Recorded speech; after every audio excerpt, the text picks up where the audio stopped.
I made this video because I wanted to show why capitalists themselves are destroying capitalism through obscene, irrational greed. Now, a lot of conservatives will stop listening right here because of what I just said, but please listen to what I have to say before you judge whether I'm right or wrong.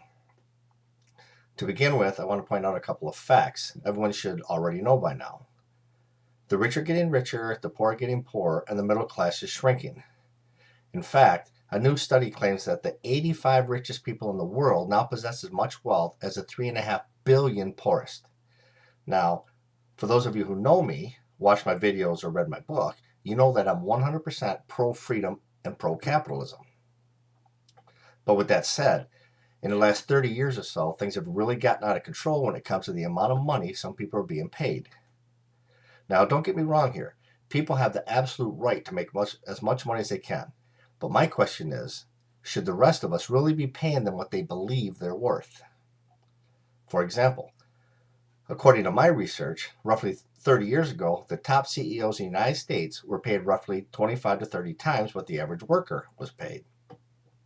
Now, depending on the source, the average top CEO is making roughly 400 times what the average worker gets paid. To me, that's just ridiculous. And this phenomena only happens in the United States. Why is it that the average top CEOs from around the entire world who perform just as well as their American counterparts are still being paid roughly 30 times what their average workers make, but the average top American CEOs just can't seem to get by on a measly 400 times the average workers pay? Have their profit margins risen that much as well? Not from what I've seen. In fact, many times these CEOs are not only just average in their performance, their company goes into bankruptcy while they're running the show, and they walk away with multi-million-dollar golden parachutes. Something's just not right here. And add to that the fact that the top 10 CEOs made over 1,000 times the average worker's pay. For some, that was well over $50 million in compensation for a single year. It's obscene. Now, a lot of conservatives will argue that these CEOs are entitled to make this kind of money because they're not taking money away from lower level workers because of the expanding pie theory. But the problem with this theory lies in the fact that although the economic pie is usually expanding, at any moment in time, the pie is absolutely limited. For example, let's say a company makes 200 million in a single year. That 200 million isn't an expanding pie, it's 200 million and it will remain 200 million. So the company will have to decide how to distribute those funds because that's all there is. The pie is absolutely limited. Now I'm going to throw some numbers at you that can get a little complicated, and I may have made some minor mistakes along the way because I'm just average in my sources. But my general point still holds true even if the numbers aren't perfect. Let's say a company the company I just mentioned, made 200 million and has 2,000 hourly employees who make an average wage of 40,000 a year. Next, let's say the CEO is at the very top of CEO pay and made 50 million for the year. If we go back 25, 30 years and that CEO made just 30 times the average worker's pay, he would have made $1.2 million. But at his current 50 million, think about this. If he were to make just 50 times the average worker's rate, which is nearly twice the percentage as roughly 30 years ago, he would still make $2 million a year, which is obviously 48 million less than his current pay. 48 million less. Now, that company has an additional 48 million to work with. If it decided to pass those funds back to the 2,000 hourly employees, they would each gain 24,000 a year in income. Now, I don't know about you, but some years I made roughly 40,000 a year, and some years I made roughly 60,000 a year. And let me tell you, it's a huge difference.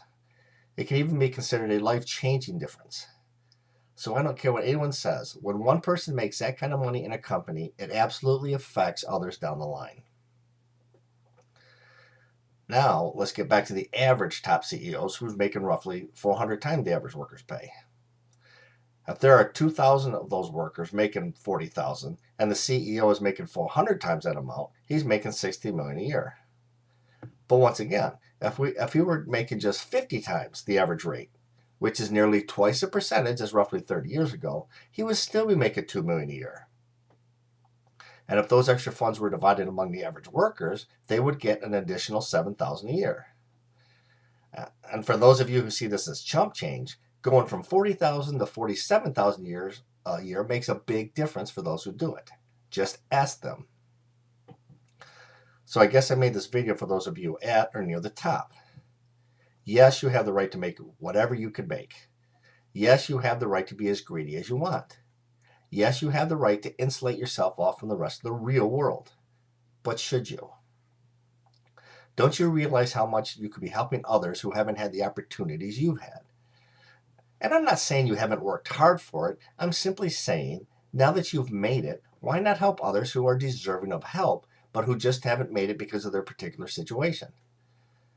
The child born into poverty, the young adult with $80,000 in student loans that can't find a decent paying job, the widow who's working 2 jobs just to feed her children and keep a roof over their heads, the senior citizen who spent all his savings on medical bills because insurance didn't cover them. I could give 1,000 more examples. And once again, I'm not talking about the irresponsible, lazy, immoral parasites who simply want to live off others. I'm talking about responsible, hardworking, moral people who've simply had tough or bad luck obstacles to overcome. I'm talking about good people who've, in general, done the right things, but are just having a hard time getting ahead because of things that are not under their control. You can still have a great life making 2, 3, 4, or 5 million a year, and not many people would resent you for it. But when you're making tens of millions a year, while the average worker is watching his pay shrink at the very same time your pay is skyrocketing, don't you see why the resentment? Don't you see why people who are falling behind don't understand why a human being needs to make 50 million a year when others are in such dire need? Don't you understand that, historically speaking, the middle class is what keeps a society stable and not calling for revolution? When the masses of people are getting squeezed, who do you think they're going to go after first? Whether they're morally justified or not, they're coming after you. And I'm not saying they're right, I'm just stating a historical fact. When the middle class gets small enough, the impoverished masses will revolt. It's just a matter of time. And it doesn't matter that it's mostly the government's fault, they'll still come after you. But it's not too late to change. Just look at capitalist titans of the past. Americans referred to as the robber barons because of their unrestrained greed. Rockefeller, Carnegie, Morgan, they all came to realize that the possession of great wealth came with great responsibilities. That the one who dies with the most toys wasn't the winner, but the loser as a human being. They became some of the greatest philanthropists the world has ever known. Just imagine the good they could have done if they were to come to their senses earlier in their life. I look back at my youth and my criminal activities, and I understand they were based on lack of money, resources, and even hope.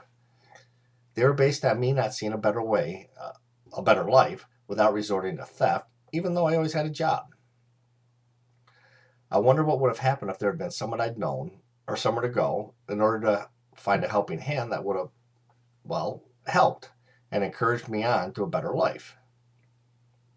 Perhaps I would have never became involved in a life of crime if I just would have seen the light at the end of the tunnel. But I got lucky. I made it through those bad years without ever getting busted for anything serious. But just imagine if I would have. My life probably would have been ruined at 19 years old. And once again, I'm not saying I was right for doing what I did, only that as a teenager who didn't see himself with any real prospects, it was the only way I thought a guy like me would ever get ahead in life. I'm just saying, you could do such good and change people's lives if you weren't being so freaking greedy.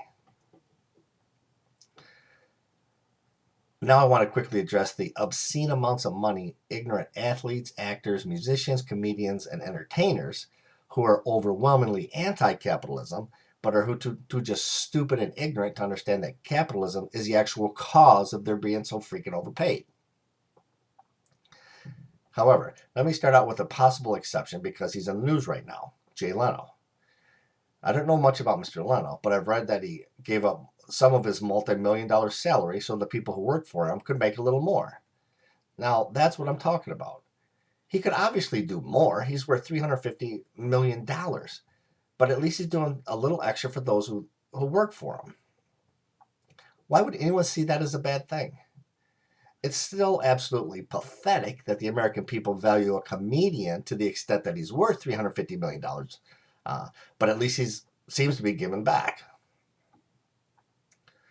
Getting back to overall pay of athletes and other entertainers, what the hell is wrong with you people? And once again, don't get me wrong here. People have the right to make as much money as they can, but that doesn't mean we should value them so much that they can make that kind of money. Are we so lacking in values that a person who is great at putting a ball into a hole is really valued at $500 million? And do actors and singers create so much value that they're worth hundreds of millions as well? Do any of these people add as much true value to society as just one great teacher?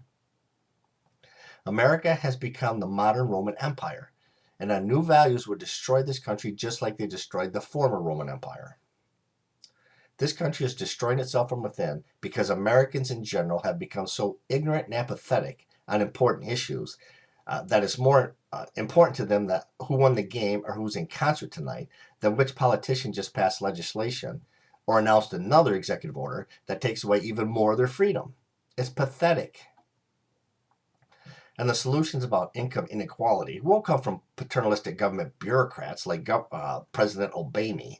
They'll come from Americans waking up to the fact that the so-called values we've come to believe in the last half century or so are not important values at all. They're not the values that made America the most prosperous nation in world history. They're the values that are destroying it from within. This country will only end its downward spiral when the majority of Americans rediscover the values that made the United States of America the greatest and most moral nation in history. Freedom, liberty, justice, honesty, integrity, independence, thrift, equality under the law, personal responsibility, hard work, and self-reliance, just to name a few.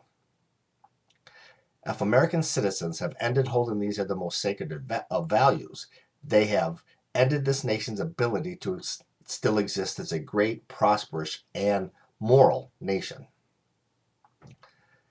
In the long run, capitalism can only work if the majority of the population adhere to the values, virtues, principles, and paradigms that created capitalism in the first place.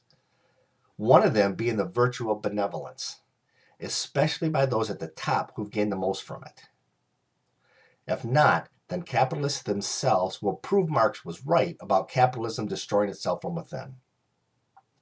For those of you at the top and who are true capitalists, do you really want to see that happen? And I also want to point out that your irrational greed is going to lead to a resurgence of unions. That's why they came into existence in the first place.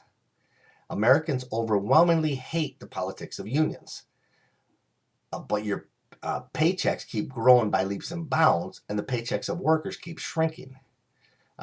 Sooner or later, workers will start to unionize once again. It's just a matter of time. Do you want that? And for those of you who are constantly demonizing the rich and business in general, here's something you should know. There are two types of investing paradigms: the paradigm of prosperity and the paradigm of preservation.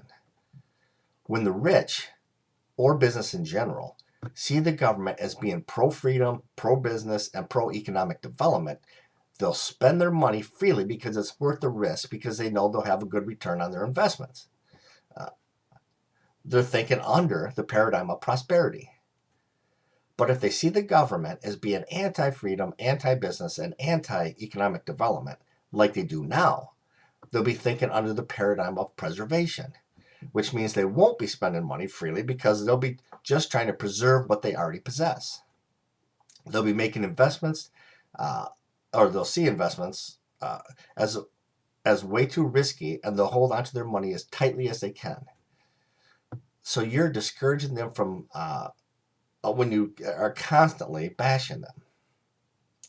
Thanks for your time.